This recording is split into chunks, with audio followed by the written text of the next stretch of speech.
Audience spoken English లేదా communicate ఇంగ్లీష్లో tense classification, voice, reported speech, degrees of comparison, conversions, ఈ 5 chapters చాలా crucial అన్నమాట.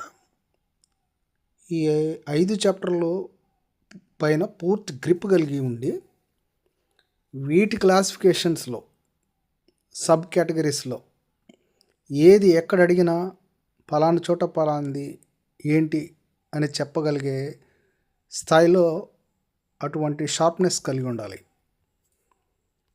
ఉదాహరణకి టెన్స్ క్లాసిఫికేషన్లోనే I am going to school అనేది ఇస్తే అది ప్రజెంట్ కంటిన్యూస్ టెన్స్ అవుతుంది కదా.